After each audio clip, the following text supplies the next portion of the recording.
ಉದ್ಭವಿಸ್ತಕ್ಕಂಥದ್ದು ಪ್ರಮುಖವಾಗಿ. ಹಾಗೆ ನೋಡೋದಾದ್ರೆ ಲಿಂಗಾಯತ 9 ಸೀಟ್ಗಳನ್ನ ಕೊಟ್ಟಂಥದ್ದು, ಅತಿ ಹೆಚ್ಚು ಸೀಟನ್ನು ಕೊಟ್ಟರು ಲೋಕಸಭೆಯಲ್ಲಿ. 9 ಸೀಟ್ಗಳ ಪೈಕಿ 5 ಗೆದ್ರು, 4 ಸೋತರು. 4 ಸೋತಿರೋಂಥವು ಕೂಡ ಪ್ರಮುಖವಾಗಿ ಲಿಂಗಾಯತ ಕ್ಷೇತ್ರಗಳು. ನೀವೆಲ್ಲ ಚಿಕ್ಕೋಡಿ ಇರ್ಬೋದು, ದಾವಣಗೆರೆ ಇರ್ಬೋದು, ಬೀದರ್ ಇರ್ಬೋದು, ಎಲ್ಲವೂ ಕೂಡ. ಈಗ ಎಲ್ಲೋ ಒಂದು ಕಡೆ ನಾಯಕತ್ವದ ಬದಲಾವಣೆಯ ಗುಸುಗುಸು ಕೂಡ ಈಗ ಪಕ್ಷದಲ್ಲಿ ಕೇಳಬೇಕಾಗ್ತದೆ. ಸರ್, ನಾನು ಒಂದು ಹೇಳಲಿಕ್ಕೆ ಇಚ್ಛೆ ಪಡ್ತಾ ಇದ್ದೇನೆ. ನೀವು ಹೇಳೋದ್ರಲ್ಲಿ ಸತ್ಯಾಂಶ ಇದೆ, ಇಲ್ಲ ಅಂತ ನಾನು ಹೇಳೋದಿಲ್ಲ. ಆದರೆ ಎಲ್ಲೋ ಒಂದು ಕಡೆ ವಿಧಾನಸಭಾ ಚುನಾವಣೆಯಲ್ಲಿ ಕೂಡ 38 ಲಿಂಗಾಯತರು ಕಾಂಗ್ರೆಸ್ಗೆ ಗೆದ್ದಿದ್ದಾರೆ MLAಗಳು. ಆಗ ಆಲೋಚನೆ ಮಾಡಬೇಕಿತ್ತು.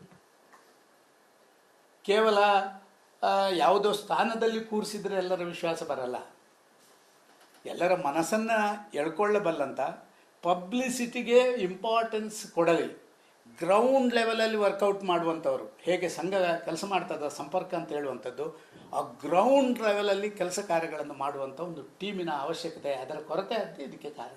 ರಾಜ್ಯಾಧ್ಯಕ್ಷರು ಏನು ಒಟ್ಟಾಗಿ ಸಮುದಾಯವನ್ನು ತಗೊಳ್ಕೊಳ್ಳೋದ್ರಲ್ಲಿ ವಿಫಲರಾಗಿದ್ದಾರೆ ಅಂತಕ್ಕಂಥದ್ದು ನಿಮ್ಮ ಅಲ್ಲ. ನಾನು ಆ ರೀತಿ ಅವರ ಮೇಲೆ ಆರೋಪ ಮಾಡಲಿಕ್ಕೆ ಇಷ್ಟಪಡೋದಿಲ್ಲ. ಮೊನ್ನೆ ಬಂದಾಗ ಒಳ್ಳೆ ಚುನಾವಣೆ ಸಿಕ್ಕಿದೆ. ಚುನಾವಣೆಯಲ್ಲಿ ಕೆಲಸ ಮಾಡಲಿಕ್ಕೆ ಮೊದಲು ಸಂಘಟನೆಯನ್ನು ಬಲಪಡಿಸಬೇಕು ಅಂತ ಹೇಳುವಂಥದ್ದಕ್ಕೆ ಅವರಿಗೆ ಅವಕಾಶ ಆಗಲಿಲ್ಲ. ಆದರೆ ಎಲ್ಲೋ ಒಂದು ಕಡೆ ಭಾರಿ ದೊಡ್ಡ ಸವಾಲನ್ನು BJP ಎದುರಿಸ್ತದೆ. ಇವತ್ತು ಕರ್ನಾಟಕದಲ್ಲಿ NDA ಪರವಾಗಿ ನಾವು ಎಲ್ಲವನ್ನ ಮಾಡಿ ಆದ ಮೇಲೆ ಎಲ್ಲೋ ಈಗ ನಮಗೆ ಸವಾಲುಗಳು, ಎಲ್ಲವನ್ನ ಎಕ್ಸ್ಪ್ಲೇನ್ ಮಾಡುವಂಥದ್ದು ಸರಿಯಲ್ಲ. ಇವತ್ತು ಬೇರೆ ಪಕ್ಷಗಳಿಗೆ ಕರ್ನಾಟಕದಲ್ಲಿರುವಂಥ ಸವಾಲಿಗಿಂತ ಭಾರತೀಯ ಜನತಾ ಪಾರ್ಟಿಗೆ ಹೆಚ್ಚು ಸವಾಲಿದೆ. ಭಾರತೀಯ ಜನತಾ ಪಾರ್ಟಿ ಒಂದು ಕೇಡರ್ ಬೇಸ್ಡ್ ಪಾರ್ಟಿ. ಅದನ್ನು ನಾವು ಸ್ವಲ್ಪ ಲೀಡರ್ ಬೇಸ್ಡ್ ಪಾರ್ಟಿಯಾಗಿ ಕನ್ವರ್ಟ್ ಮಾಡಿದೆವು. ಇವತ್ತು ಕೇಡರ್ ಬೇಸ್ಡ್ ಪಾರ್ಟಿ ಇಲ್ಲದ ಕಾರಣ ಏನಾಗಿದೆ ಅಂತ ಹೇಳುವಂಥದ್ದನ್ನು ಲೋಕಸಭೆ ಮತ್ತು ವಿಧಾನಸಭೆ ಎರಡರಲ್ಲಿ ಕೂಡ ನಾವು ಅನುಭವಿಸ್ತೇವೆ. ಆದ ಕಾರಣ ಇದು ಎಚ್ಚರಿಕೆ ಗಂಟೆ ಭಾರತೀಯ ಜನತಾ ಪಾರ್ಟಿಗೆ. ಬೇರೆಲ್ಲ ಕಡೆ ಕಳೆದು ಹೋದ ಜಾಗದಲ್ಲೇ ಹುಡುಕಬೇಕು. ಆದ ಕಾರಣ ನಾವು ಸವಾಲು ಯಾವಾಗ ಬರ್ತದೆ ಅಂತ ಹೇಳಿದರೆ, ನಿಮ್ಮ ಲೋಕಲ್ ಬಾಡೀಸ್ ಚುನಾವಣೆ, ಜಿಲ್ಲಾ ಪಂಚಾಯತ್, ತಾಲೂಕು ಪಂಚಾಯತ್, ನಮ್ಮ ಬ್ಯಾಂಗ್ಳೂರು ಇಂಥ ಕಾರ್ಪೊರೇಷನ್ ಚುನಾವಣೆಗಳು ಬಂದಾಗ ಭಾರಿ ದೊಡ್ಡ ಸವಾಲು BJPಗೆ ಎದುರಾಗುತ್ತೆ. ಇವತ್ತಿಂದಲೇ ನಾವು ರೆಡಿ ಆಗಬೇಕು. ನಮ್ಮಲ್ಲಿ ಶಕ್ತಿ ಇದೆ, ನಮ್ಮಲ್ಲಿ ತಾಕತ್ತಿದೆ, ನಮ್ಮಲ್ಲಿ ಕಮಿಟೆಡ್ ಕಾರ್ಯಕರ್ತರಿದ್ದಾರೆ. ಆದರೆ ಎಲ್ಲೋ ಅವರನ್ನು ಸ್ವಲ್ಪ ನೋಡಿಕೊಳ್ಳುವಂಥ ವ್ಯವಸ್ಥೆಯ ಕೊರತೆ ಈ ರೀತಿ ಆಗಿದೆ ಅಂತ ನಾನು ಭಾವಿಸ್ತಾ ಇದ್ದೀನಿ.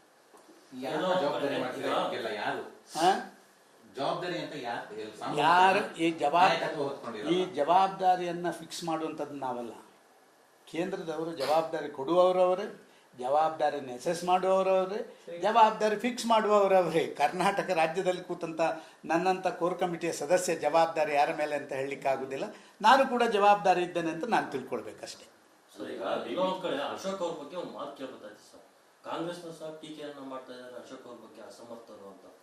ಏನ್ ಹೇಳ್ತಾರೆ? ವಿಪಕ್ಷ ನಾಯಕರಾಗಿ ಎಲ್ಲೋ ಸೋಲ್ತಾ ಇದ್ದಾರೆ. ಹೋರಾಟಗಳನ್ನ ನೋಡಿದ್ರೆ ಯಾವುದೇ ಒಂದು ಹೋರಾಟ ಮಾಡಿದ್ರೆ ಅಥವಾ 2 ಹೋರಾಟಕ್ಕೆ ಸರ್ಕಾರ ಅಟ್ಲೀಸ್ಟ್ ಅರ್ಧ ಅಥವಾ ಇಷ್ಟು ಕನಿಷ್ಠ ಅಂತ ಕಡಿಮೆ ಮಾಡ್ತಾ ಇದ್ರು. ಈಗ ನಿರಂತರವಾಗಿ 3-4 ಹೋರಾಟ ಆದ್ರು ಸರ್, ಭಾಗಿಯಾಗಲ್ಲ ಅನ್ನೋದು ಕೂಡ ಆರೋಪ ಇದೆ. ನಾನು ನಿಮ್ಮಲ್ಲಿ ಒಂದು ಈಗಾಗಲೇ ಹೇಳಿದ್ದೀನಿ. ನಾನು ಸಂಘಟನೆಯ ಶಕ್ತಿ ಶಿಥಿಲ ಆದಾಗ ಸಂಘಟನೆಗೆ ಹೆದರುವಂಥ ನಮ್ಮ ಪ್ರತಿಸ್ಪರ್ಧಿಗಳು ಆ ಹೆದರದೆ ಕೂತ್ಕೊಳ್ಳುವಂಥ ಸಂಗತಿಗಳಾಗ್ತವೆ. ಆದ ಕಾರಣ ನಮ್ಮ ಸಂಘಟನೆ ಬಲಿಷ್ಠ ಆದರೆ ಆಟೋಮೆಟಿಕ್ಕಾಗಿ ಎಲ್ಲವೂ ಇದಾಗುತ್ತೆ.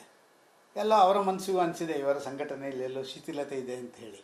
ಅದನ್ನು ನಾವು ಓವರ್ಟೇಕ್ ಮಾಡುವಂಥ ಕೆಲಸ ಕಾರ್ಯಗಳನ್ನು ಮಾಡಬೇಕು.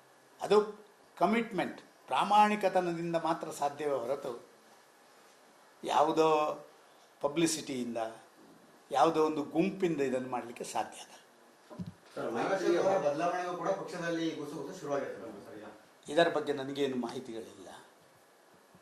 ನಾನು MP ಆಗಿದ್ದಾಗ, ನಾನು ಮಂತ್ರಿ ಆಗಿದ್ದಾಗ ಸ್ವಲ್ಪ ಹೆಚ್ಚು ಗಮನ ಕೊಡ್ತಾ ಇದ್ದೆ.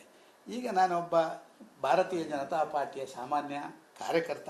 ಆದರೆ ಎಲ್ಲ ಸ್ಥಾನವನ್ನು ಅನುಭವಿಸಿ ಅನುಭವಗಳನ್ನು ಪಡ್ಕೊಂಡವ.